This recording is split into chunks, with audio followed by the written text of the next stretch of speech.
Hey, good afternoon, everybody, and welcome to another episode of the Recovery Podcast, Get in the Herd. This is brought to you by the McShin Foundation. We are an award-winning podcast. Today, I'm a little tongue-tied because we have a very special show today. As you can see, if you're watching, you can see the colors and balloons and whatnot back there. We have in the studio today Honesty Liller, who sometimes hosts the show, and some guy. Who are you? We have her husband, Adam Liller, here. Adam and Honesty are here celebrating with us Honesty's 14 years of continuous recovery. Woohoo! And just with that, I think, there we go. Oh, no. Oh, that's kind of funny. There we go. We've got balloons and we've got, there we go.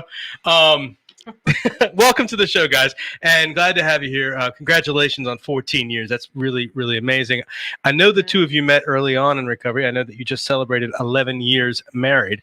So that means you guys have known each other a long time in recovery. So my question to you is, how you do that? How did I get 14 years? How you do all that? How do you do that? Well, sure. So I guess for the recovery time, I guess at least, gosh, I mean, you just have to really just stick to the one day at a time situation. I came through McShin, as some viewers may know, a long time ago. Actually, it would be tomorrow, 14 years, because I was with him the day before I came to McShin while he was still using in our apartment, and I was, taking my, Subutex back then. So when I came to McShin, I didn't know who I was, what I was, how to live life, because I used for 14 years, and the last 9 of that after I overdosed when I was 17 was heroin and other opiates. So I just kind of came to McShin just to have one last chance to get some form of treatment for my addiction. And I walked through those doors downstairs like everybody else and was scared, but also didn't know what the hell was going on. And I do that, still today, but in a different aspect, because I get to help humans just like me every single day. And I get to see you guys, get recovery time, but it's not about, for me, 14 years was just beautiful and it's a great setup and everything here. But it's also like the life that I live today because of my recovery, not just, we got another year. It's like every day is recovery for us. And we have to, utilize our recovery tools and resources, for our everyday as parents, as, business owners, as CEO of here, as a friend, a daughter, all those things. So really just, trying to learn about myself every single day. I write in the mornings and do a bunch of things.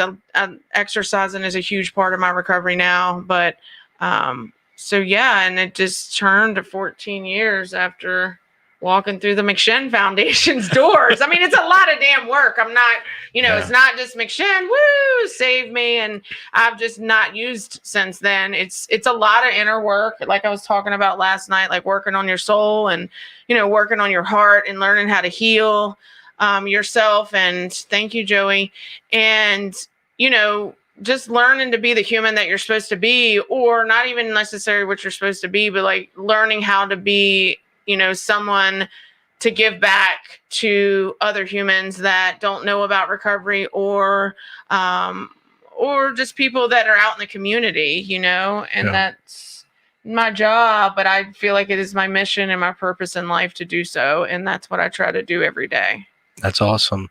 And, it's funny because I introduced you as a person who sometimes hosts the show, and I neglected, because I know you so well, I neglected to, of course, introduce you as the Chief Executive Officer of the McShin Foundation. Yeah. But also when you were talking, you discussed being a wife and a mother, and as well as being a person in recovery. And so, we're really grateful to have Adam here with us today to talk about relationships in recovery. And I know, I'm not being light, I'm not being funny. You guys have obviously gone through a lot together. How have you done all that? And Adam, how's your recovery going? And how do you deal with, What the hell? My recovery is going good. I'm not as, what's the word I'm looking for? into it as I probably should be. But I'm very busy with my business, and I try to hire people in recovery to give them a chance and keep myself and grind with that. And as far as the relationship piece goes, it takes work every single day, just like your recovery does.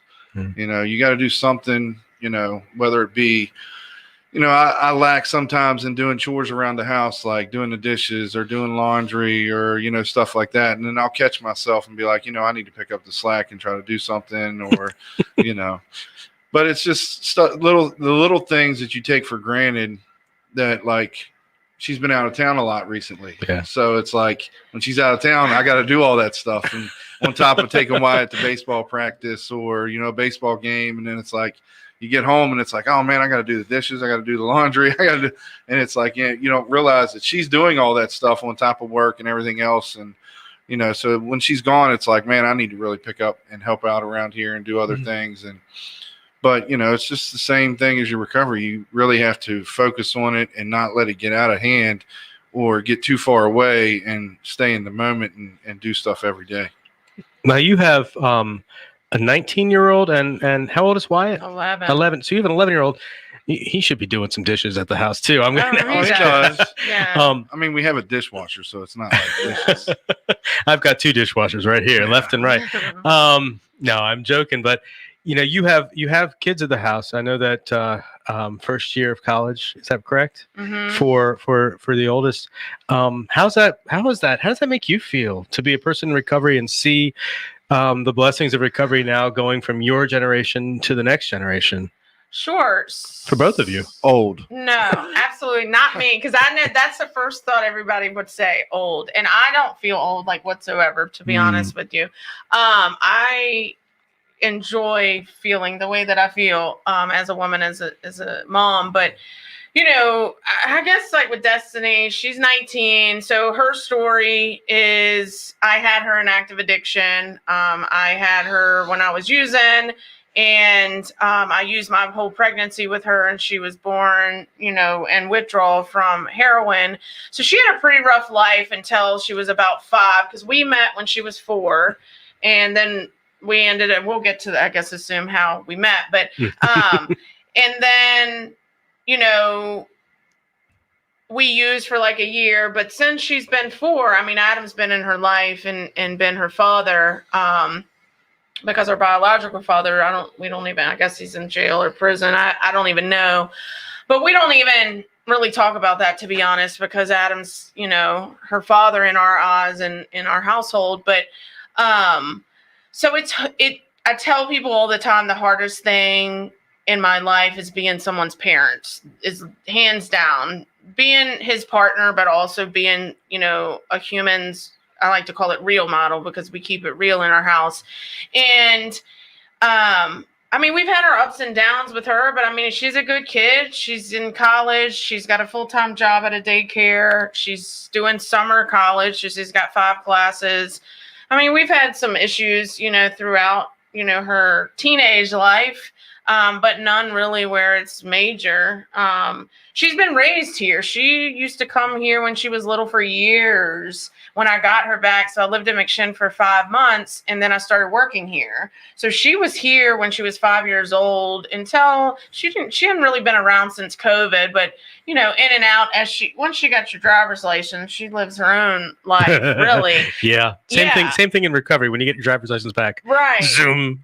Yeah. So it's been, as a woman, I've definitely had so many extra fears, I believe, as she's gotten older, just because of the life that I led. I couldn't imagine her being in situations that I was put in or put myself in, because I started using when I was 12. So from 12 to 26, as a woman, I made some decisions that I would sit here and cry, like, if I obsessed and thought about her doing. Right. So it's tough, man. Being her mom, I think I'm a great role model for her, a real model. I think I'm a great, I I think, and again, this has taken me time to really love myself. It's not about ego. It's about, like, I truly believe I'm a great female role model for my daughter and female leader. I have no question. I'm not, and it's also the biggest things too. Like when I'm not perfect, when I pop off or kirk out or she, drives me nuts. It ain't that often for real. But it's like making those prompt amends and, doing what is right and apologizing and, just I think, I mean, we try, man. We try hard. I don't know a perfect parent. If there's one out there, good for you. You need to start your own TV show or something. But I don't know of anyone that, that's perfect, but it's damn good in our household. So I've heard stories of how you've met from you, Honesty. But now that we have Mr. Liller in the room here, Liller of Liller's Lawn Care, by the way, tell us from your side, how the heck did you guys meet? Well, we met in a treatment center in Winchester, Virginia. We both went in the same day, got out the same day, but the first 3 days she was there, she was still like under heavy medications, withdrawal medications, and she would come into the common area where the TV was and like sit down and like nod out. Ooh. So I was like throwing stuff at her and it would hit her in the face and she'd wake up and like look around and I was just like watching TV, everybody was laughing. So love at first sight. Yeah, but that's, we met and, kind of kindled a little thing in there. Like we went to the movies one weekend with a bunch of us and, it just went on from there, really. Yeah. And so you moved from that and then you both came here at the same time to McShin? Is that what happened next? No, that is not what happened next. Oof. We met at Edge Hill in Winchester. Edge Hill, woo. Mm-hmm. Are they still there? Yeah, they're still there. And then, so he's from West Virginia and I'm from here. So that's how we both kind of ended up in Edge Hill because it's kind of in between. And he had 32 felonies or something over his head. 42. 42. Oh yeah, I got a great picker. But so with that, we got out the same day. I came back here to Richmond. He came here that weekend, and yeah. And yeah.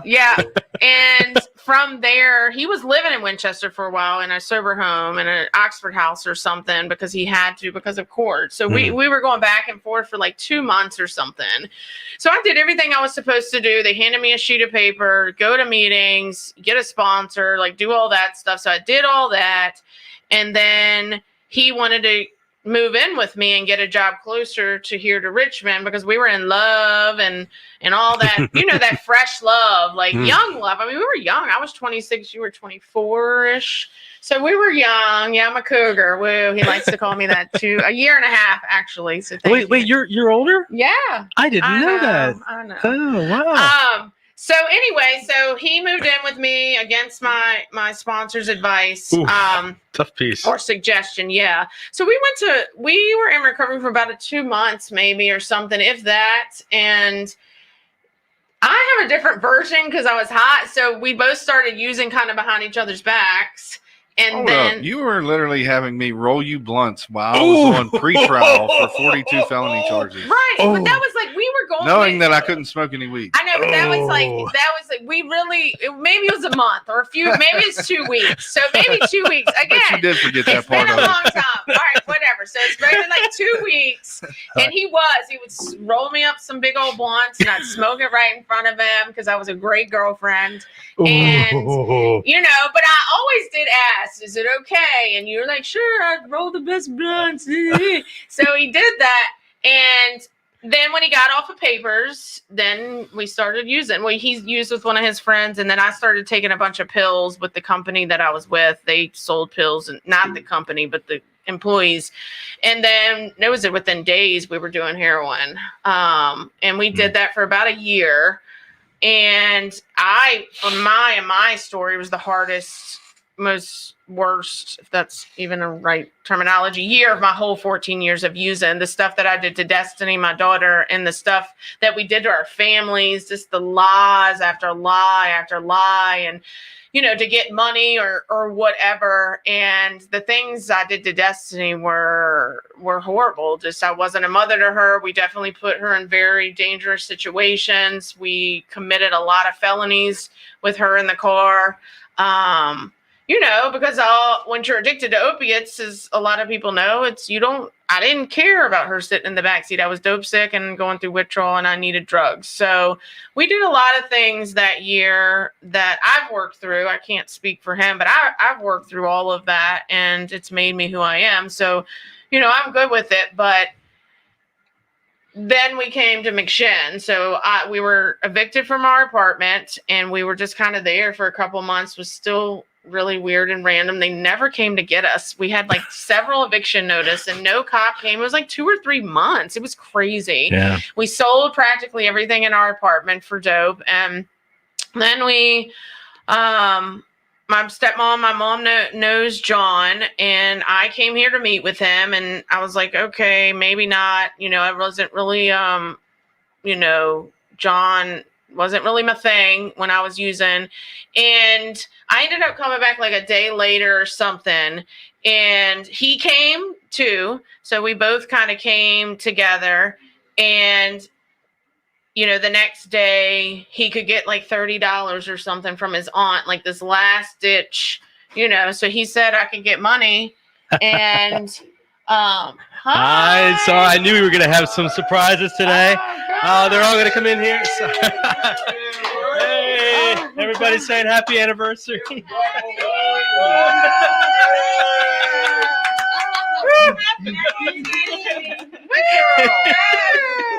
We were just talking about Adam and me and Adam using together. Now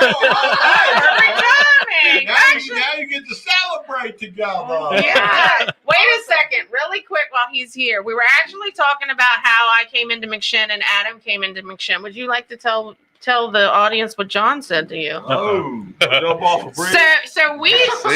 He did not forget. Hold on, I left McShin. We left, and we were using for like 4 days. And I called John. He was at a pig roast that we used to do. And he's like, come on back to McShin. So I came back. And then Adam tried to come back with me. And what happened outside on that brick stoop, honey? When you came back, what did he say? He told me that it was I was a waste of human air, and I should go jump off the James River Bridge.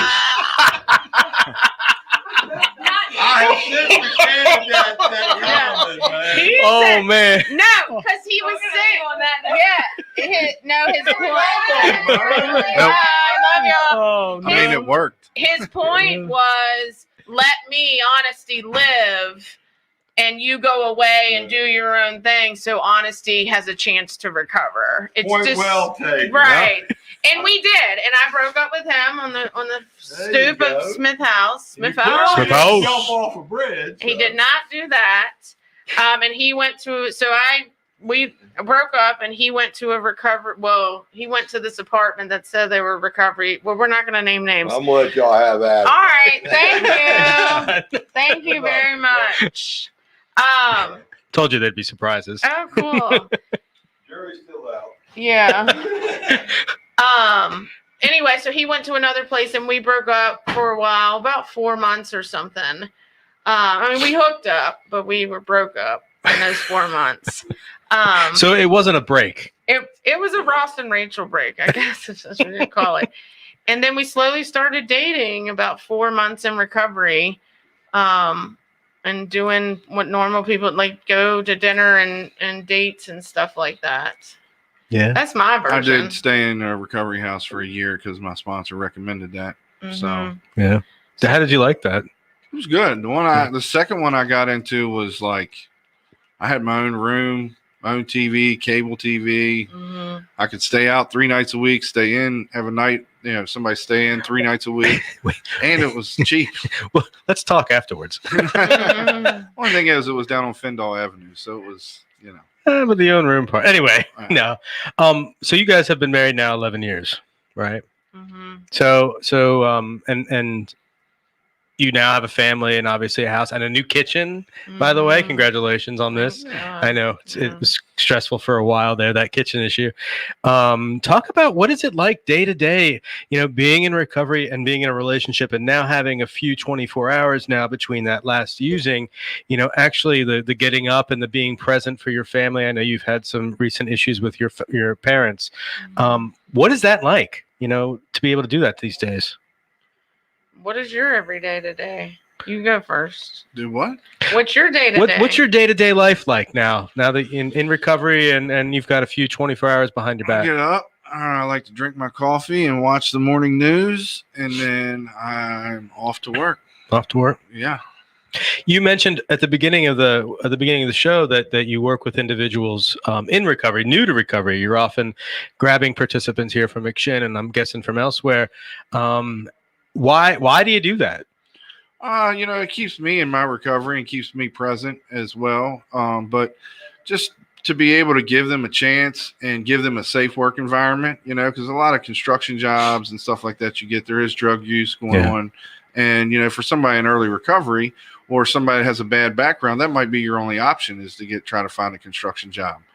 And, I like to give them a shot and get them outside and working, and then we can talk recovery throughout the day. And, it's good. So. I've seen your guys, riding around on the big tractor mower, and I'm partially a little jealous that I never did that because that looks like fun. But how is it raising kids in recovery? I know we talked about Destiny a little bit, but Wyatt and baseball, and he's 11 now, and pretty soon it's going to be high school and girls and all that stuff. And how's that looking? Not mommy's little swooning. No. They gotta to fill out a whole document. I'm gonna be interviewing his girlfriends. Oh yeah. I mean, again, like our day-to-day life, like so, because we've had ups and downs. We've been together 16 years now, I think, about something like that, 15, 16. And I think like our day-to-day life I think it's the most beautiful it's been now, specifically since COVID. And I guess we're getting older and wiser and all of that stuff, but we've been through a lot in our relationship, and like our children have been intertwined in a lot of that, like, with Destiny, him coming in and having a ready-made family. I mean, that was hard in so many different levels that me and the women in my life like worked through.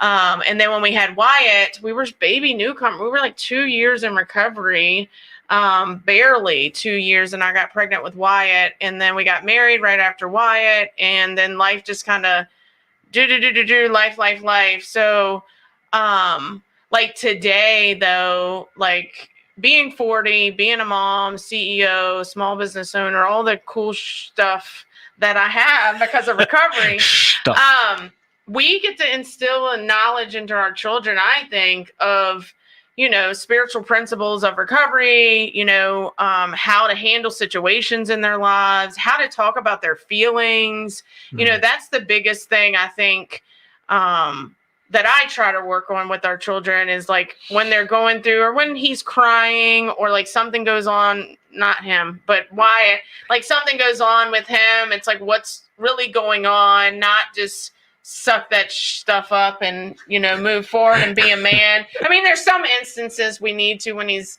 in the sports, but I don't say it verbally. I just, oh man. I do. Yeah. So that's his role, but it's more of like those empathetic feelings because my childhood wasn't that great. So I want to try to make our kids' childhood even greater. And I think we do a pretty good job at it for real. I mean, it's not perfect. It's not always pretty. We pop off. I drop the F-bomb constantly.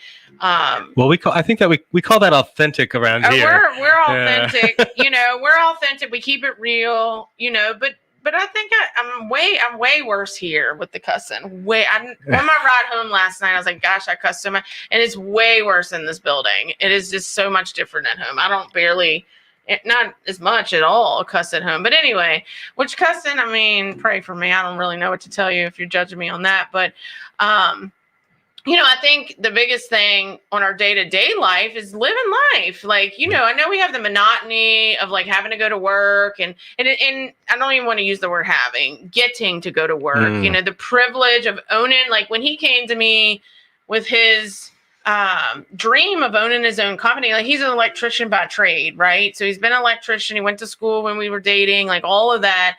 And when he came to me, like he started like cutting grass on the weekends and stuff for like 2 years or something. And he was sick of, his bosses were cool, but I guess he wasn't being compensated for his worth and his value. And it just wasn't. So he came to me and we had a long conversation about starting his own company, and I had so much fear and stuff, but we talked it out, and I talked it out with my sponsor and like stuff. And now look, you're in 4 years, 3 years, something like that. And it's great and it's amazing. And he's been able to help so many McShin people, which is awesome, which ultimately helps McShin. But like, we have to keep it fresh though, too. We're not getting weird, but like we got to keep it as far as like spontaneous and like no, we're not doing that here. No. But like we have to do fun things. We like to travel. We like to go away for a couple days at a time. Like we made a commitment to ourselves. We had some rocky things going on about 2 years ago in our marriage, and it was just like, we gotta. Like sometimes when you get together in recovery so early on and you don't know who the hell you are, and then you jump into a relationship and you're trying to figure out who you are through all these years, but also do it with your partner, it's hard as shit. Yeah. And I will say it this time because it's been hard up and down trying to figure out life together, but also you're supposed to figure out who the hell you are. So we've had our ups and downs in our relationship and our marriage, and I guess about a couple years ago, we started doing some different things outside of recovery, which I think definitely saved a lot of grace for us, and it made our relationship freaking amazing. I'm not saying that because he's here. Like I've never been as happy as I have been the past couple years in my whole like existence of life, and we've done a lot of work, and it is work, and you don't want to like, I'm not putting it out there where it's like hard and like, they're down here. I was looking for you. I told y'all, and that where it's like not rewarding, because all the work is so rewarding. Like he said, it's just like recovery. Like if you're going to be with someone, like if you choose, okay, I want to be with this person the rest of my life, like you also have to take on learning how to like accept this person for whom they are, but also grow together as a couple, as parents, as business owners, whatever. But it's also like, you got to check your shit at the door too, which was hard for me because of like the work that we do here. And it's like, I'm supposed to be like this leader and all of that. And like at home, I wasn't leading anymore. And it was just like a mess. And, but now it's like, we have to talk. Our communication sucked for a long time because we just assumed, I assumed when you're married, you can read each other's mind, right? So we've had to really, really dig into a lot of inner work on our marriage to be able to like, I talk about everything now. The stuff that I was scared to talk to him about, or was uncomfortable to talk to him about, or I didn't want the answers really, so I just talked to my network of women. It was just so much, but now it's like, I'm crying all the time. I'm talking and I do, I'm super, even though I'm like this tough, I'm so emotional. I'm very sensitive human. I'm a very sensitive soul. But communication, I'm telling you, is the key to anything in recovery and life and a relationship, is having open communication, but always empathetic to the other individual in the situation. I don't know. Which we had to go to counseling to figure that out. Yeah. Well, so we went to marriage counseling. We definitely needed outside help. But see, and I do a 12-step program that teaches me on page 133 that we do not. I'm gonna misquote the big book, but saying that we need to look at good doctors and not belittle a good doctor and the therapists that can help us. So, this is important. And I love what you were saying about adding things beyond recovery to your life, because we work in recovery every day. You work with people in recovery every day. What do you guys do for fun, Adam? What do you guys do for fun after work? I hear about movie nights and popcorn. Yeah, Fun. Popcorn, Pepsi. Popcorn, but Pepsi? We do. I like it. We'll go on hiking trips or sporting trips. She plays golf with me sometimes, or she knows that I like sports. I know she likes hiking. So we'll switch it up and do stuff off and on, or just do a movie night or dinner night, or. Do you cook? Do I cook? Yeah. On a smoker. There you go. Okay. Oh, well, hey, that's good. I don't cook too much. I can make some baked chicken, some macaroni and cheese. But I'm smoking meat, not drugs, right? Yeah, that's right. That's right. Yeah. When we're home, all of us Yeah. is when we cook. It's just our son's in travel baseball, so we've been gone a lot. Everything going on with my parents. I've been back and forth for like 2 months or a lot of 3 fast months. food like recently. Yeah. So. But we do a ton of, I just got concert tickets, so we're going to be going to the Avett Brothers and Avery Brothers, yeah. Avett and Yeah. Avett Avett. and Willie Nelson and stuff like that. You do want to be around that weed, don't you? Oh, I love that weed. It's the Outlaw Tour. Yeah. Oof. But also, Is that with Snoop Dogg? No. Yeah. I don't think Definitely not. Snoop is there. But we do whatever we can. We always try to, we just went away. We do VRBO. It's like Airbnb. We just went away, for his celebration. It took us a few months, but just as a cabin in the woods with nothing. Like, it had a TV, so we watched a little bit of TV, but it was like we went hiking, and it's just, I need to have nothing sometimes. And We tried to hike. right. Oh yeah. But yeah. Our planning wasn't very good on that. Yeah. But we've done Old Rag Mountain. But yeah, we've definitely done a lot of, I think the reason we've been where we are these past couple years since therapy and really a lot of work and just changes we both had to make in our lives, we have to have fun. You got to be able to, have some form of fun. And fun for us is also going to our son's baseball trips. That's fun. It's intense. And what position does he play?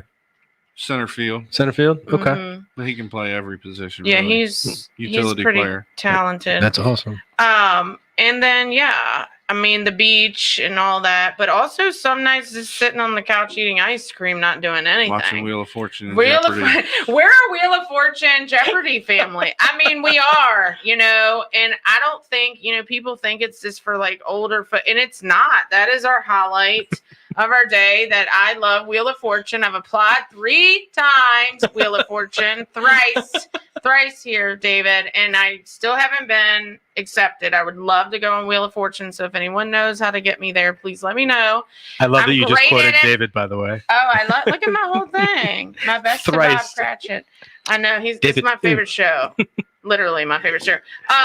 But yeah, and then he watches Jeopardy, so we kind of we do that, and not every night. Like tonight we can't. Wyatt has baseball, so. But we try to incorporate the kids in as much as we can too. But I'm really big on alone time when I can get it, and just me and him time. Because I heard this thing. It was Chip and Joanna Gaines, Magnolia, and the celebrities. The Fixer Upper. They do the houses. Anyway, I love them. Well, I was listening to the Oprah's podcast, because I try to listen to all podcasts yesterday, and they were like, the key.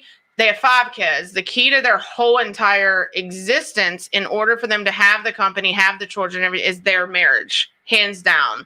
You have to have that marriage component, and that love, empathy, fun, excitement, all of that, in order to have all your other, parts of your life. So that's what we try to do. What you're saying is there's no hope for me. No, that's not what I'm saying. I'm Being just saying, single, unmarried, and alone.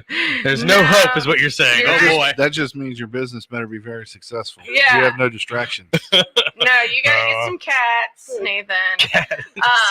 No, but We have a bird. I'm just speaking on, my situation or our situation, and how it's so successful. Because if me and him, because it happened when we were struggling in our marriage, it reflected on the kids. I don't think they ever knew. Well, Destiny she did a little because she overheard some stuff. But, I don't think it affected, like, we were still had to be parents no matter what, right? And it was, I know they see beauty, in our household, and I know they see love, and that's all that you can ask for. And then our dog, I mean, she's spoiled rotten.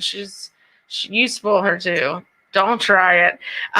We have a little Yorkie, our other dog, which was kind of his dog, but our dog, he just passed away a few months ago too. So that's been rough in our house, missing Jax. But so I think it's this, we're around this stuff every day. We see people dying every day. We hear about someone dying every day. So I, as the wife and the mother in the household, I try to live each day the best of my ability, to have fun, to have some or effort. If I don't know, he knows me very well, probably better than anyone. And I just don't have time anymore for the BS and the people or situations in our life that is just not fulfilling anymore and doesn't fill our spirit. So we can't teach our children how to be miserable. Like, I refuse to teach them how to be miserable. So we've had to cut out some people and I have, some things in our lives, in order to try to have a happy existence. Like, it's a day-to-day work and a day-to-day process on our marriage, our parenting, our recovery, like all of that.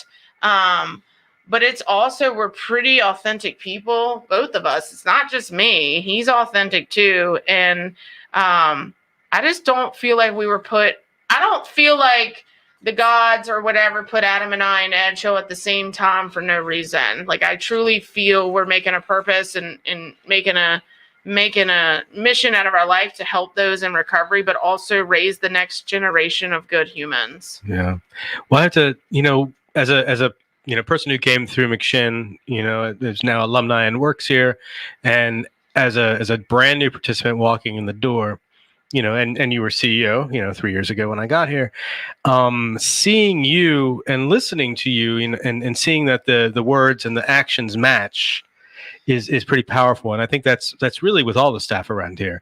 You get the words and you get the actions, and then I get to hear what everybody's gone through, and to hear what you've gone through, what you've overcome, and how you continue to overcome different obstacles in your life as you go through your life. It's not one and done with recovery. It truly is a one day at a time process for me and my understanding of that. And every day I'm going to be faced with a new situation to get through, and some days it'll be just as simple as whether or not I park on the right side of the road or not and decide to piss off my neighbor.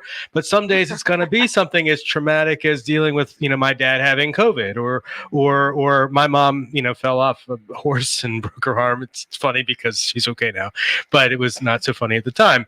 But things bigger come up, and she lives alone and all that stuff. But I'm so inspired to hear the stories all the time, because sometimes I get stuck in forgetting what we do with the people that we're with, the humans. I love that you use that word all the time, right? The humans that we interact with, staff wise here, because we're all in recovery, and you have a partner or husband in recovery, and that's amazing too, because you have that lived experience that I can come to and go, how do you handle that? We talked for an hour yesterday. We had a great talk about yesterday. Every time you come in my office, that we end up talking for like an hour. I just shut my computer. I love it. I do. I love it. I love talking to you. I don't do that much here. I mean, I don't have the time usually, but for some reason, sorry, Adam. No.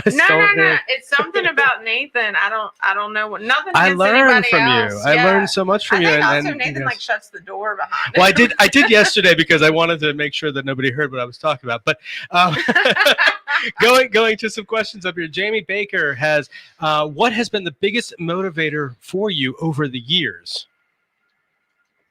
What is he? He actually asked the same question. What has been the big? It's all right, Justin. I got it.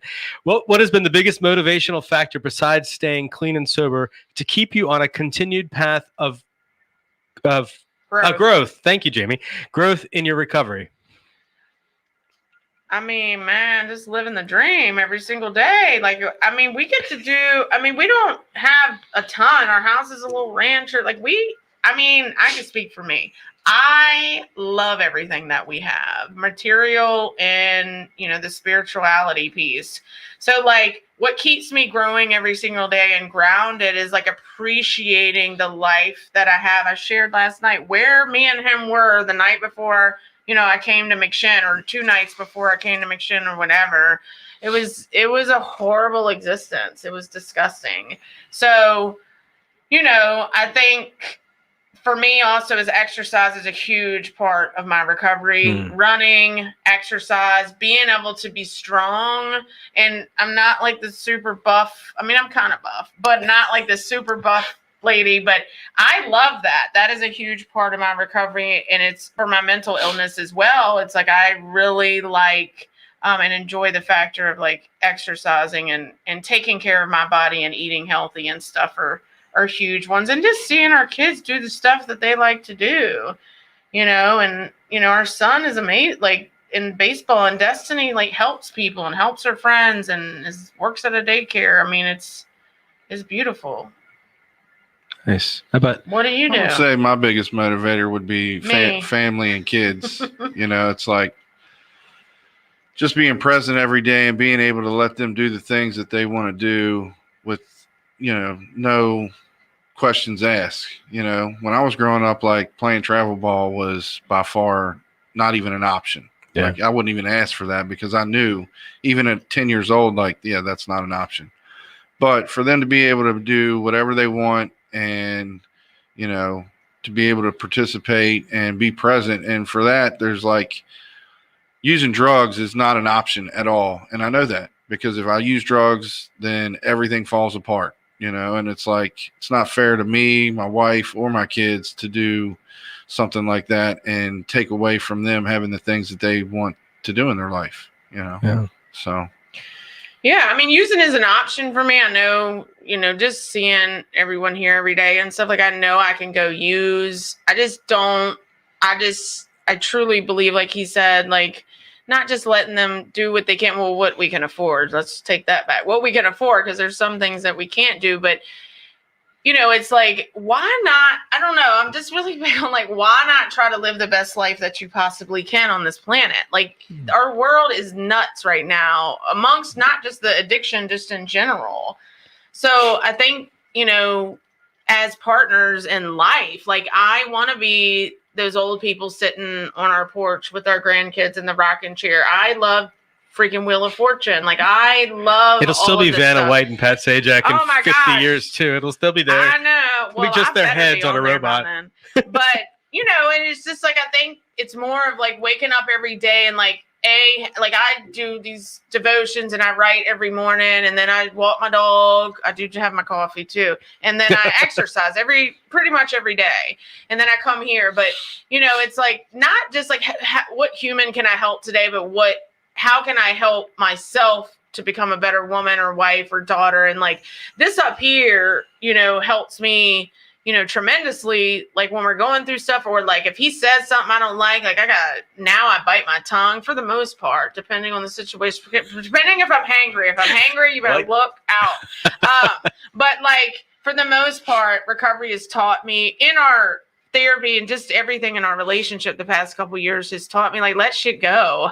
Like there's so many little things, there's friends of mine that don't have their husbands anymore. There's, the death around us, and just your life can change just with the past 2 months. I mean, your life can change literally in like seconds. Yeah. And it's just important to me to, try to be the best, and not even necessarily the best mom and wife, but be a pretty damn good one.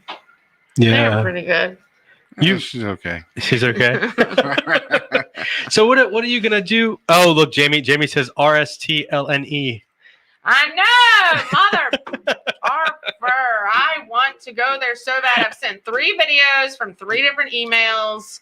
I want to go. That is one of my life dreams. She literally gets every single puzzle too. Bring it. Well, they don't want her then. You can't get it because they don't want somebody who's gonna win. They're giving the money away. And I get hyped. I jump up, out of my chair.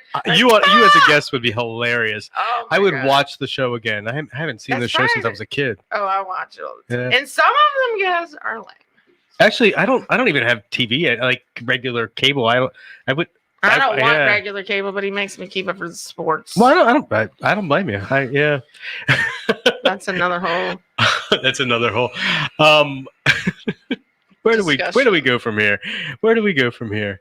So what's next for you, and how are you going to get to year 15? Can I fast forward? Repeat. No, hit repeat. No, I think this year's going to be beautiful. I think we're going to be doing more things because COVID, we're both vaccinated and stuff. So I think we're going to be doing more. I've already bought 2. I'm going to Dave Matthews. I'm going to the huge concert festival with him. Like I'm big into music is like a huge part of my life. So I love it. So I'm going to listen to my hot jams is what I call it. My hot jams. I've got a beautiful trip coming up with my biological mom and my daughter. My 2 sisters both have daughters. So we're all going to the beach for a few days. We're going to Vegas. Oh, we're going yeah. to Vegas for Mobilized Recovery. Woo, woo. Ryan Hampton. So we're all going to be going to that and presenting. So that's going to be cool. Man, look, I don't know. Like every year. Oh, you'll be there too, won't you? Yeah. Yes, I will. Yes. I'll be in the casino though. No.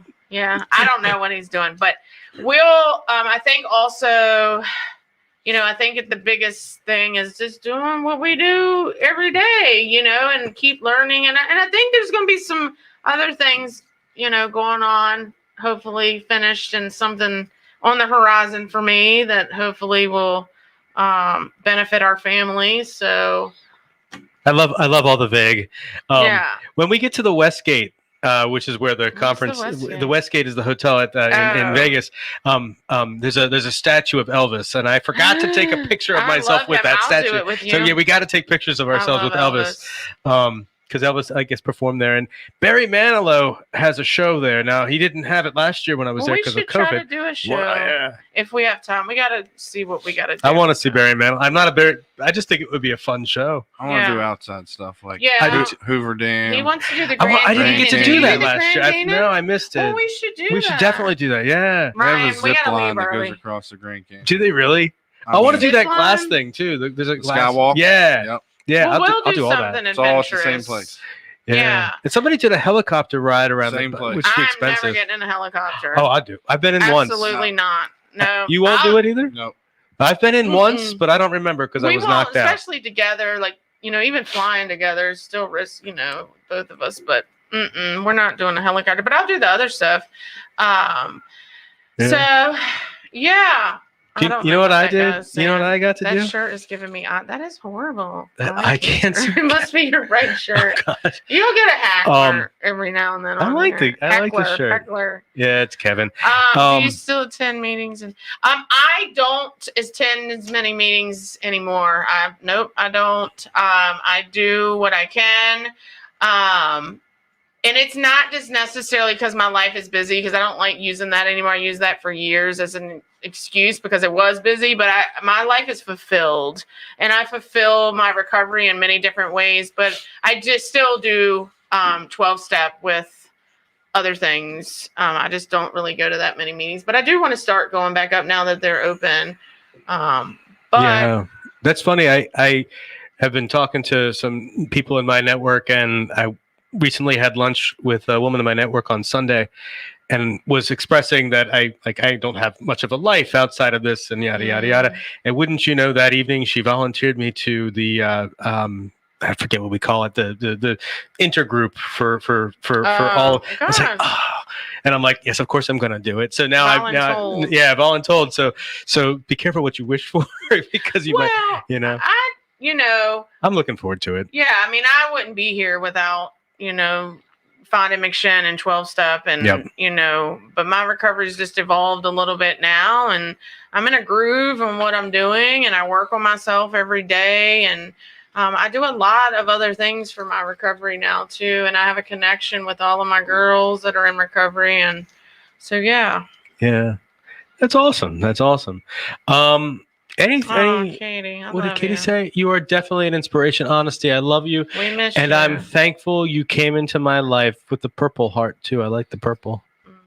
Yeah. All right, one last question. What's your last? Do you have a question that you ask all the guests? Because a lot of podcasts I listen to, like Dax Shepard, you can put Mobilize Recovery. Google that, Justin, and put that in the chat, please. Let's give a shout out to Justin.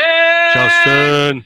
He's over there. I don't know if he can pop up on the camera, but Mobilize is super cool. He'll put it in there.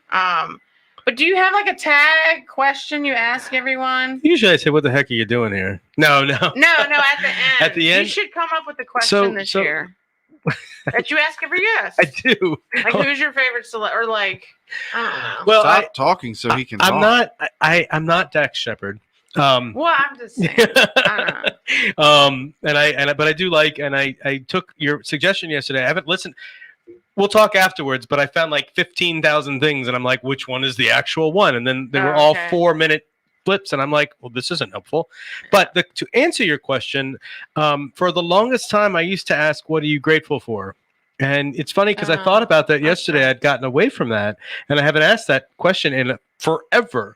And you just asked, what do I normally ask? And I don't. That's a good one. But I like that too, because I know, my story, the most important part of my day is when I make my bed, and I take that's the time that I am really thinking about my gratitude. I mean, I do that all through the day, but that moment right there, and it's because of those moments where I didn't know, where I wasn't in a bed, or when I didn't know where I was, or who the people were around me, where I was. And so that's why that particular moment is so spiritual for me. So to answer that question, what are you grateful for today? And what brings you the most joy in life today? You go first. Yeah. I talk too much. You don't talk too much. You're great. She talks a lot. Well, I will not talk for 2 straight days. Well, Adam, you might be married to her. I work for her. Yeah, that's about equal. I would say that Shut the hell up. I'm most grateful for today. I'm most grateful for her sobriety. Mm-hmm. The amount of love and just caring, and her touch that she brings to our family and our household, it wouldn't be there without it.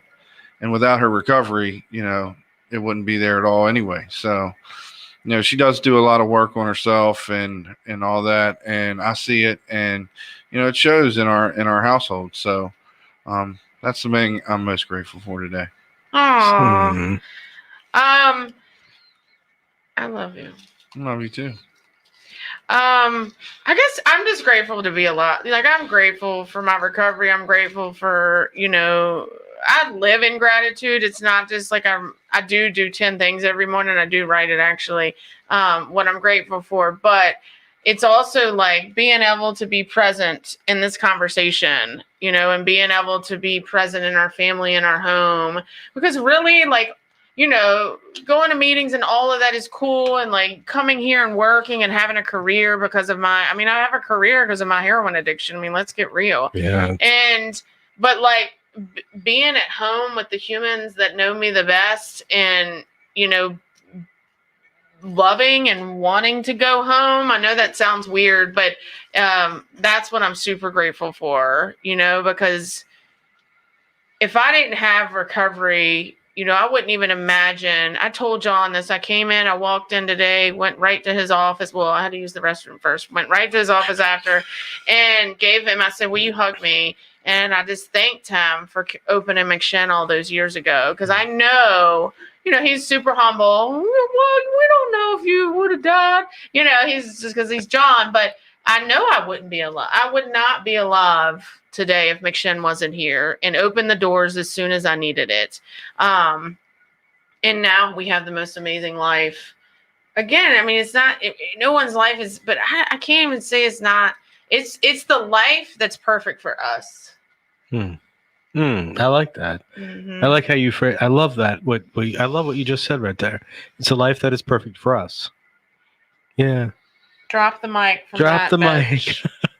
Well, I do want to say thank you again to our producer, Justin Mognar over there, to our special guests, Adam Liller, and of course our celebratory or celebrant? No, that's it. No, I that don't means know. You're the that means genius something. around here. I don't know about genius. You're the he's the verbal Don't genius. don't confuse smart ass with smart person. But Rather be a smart ass than a dumbass. well, that is for darn sure.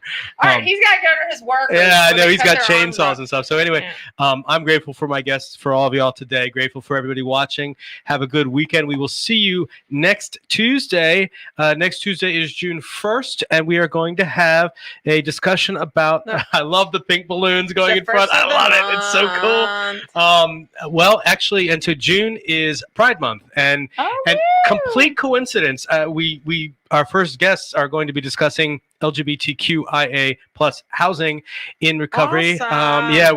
We've got Saja and Chantel, and it's a national discussion that's going on right now. So we'll have that in the house on Monday. Awesome. And we've got other great guests next week as well. Thank you very much. I know I'm being silly. I just can't remember who's on the show next week. Hey, with that, have a great weekend, y'all. Thank you very much. Take care. You. Bye. Congratulations, Honesty. Bye. I love the sweet. Here at McShin, we believe in the McShin way, which is authentic recovery support service providers, people with lived experience, bringing that experience to those who need that lived experience in recovery. Here at McShin, we believe in many things to support our mission. We believe in women empowerment. What I love most about what we believe here at McShin is we believe in the authenticity of the peer-to-peer approach. Here at the McShin Foundation, we believe in giving people opportunity. Here at McShin, we believe in the inherent worth and dignity of every person. At the McShin Foundation, we believe in helping people reach their full potential. Here at the McShin Foundation, we believe in multiple pathways to recovery. Here at McShin, we believe in placing principles before personalities to help spread hope. Here at McShin, we believe that recovery is possible and that any person seeking recovery can become a more acceptable, responsible, and productive member of society. Here at the McShin Foundation, we believe in self-discovery. Here at McShin, we believe in saving lives and offering second chances. Here at McShin, we believe you can do this. Here at McShin Foundation, we believe that we can only keep what we have by giving away, which is why we continue to help others like us seek and find recovery.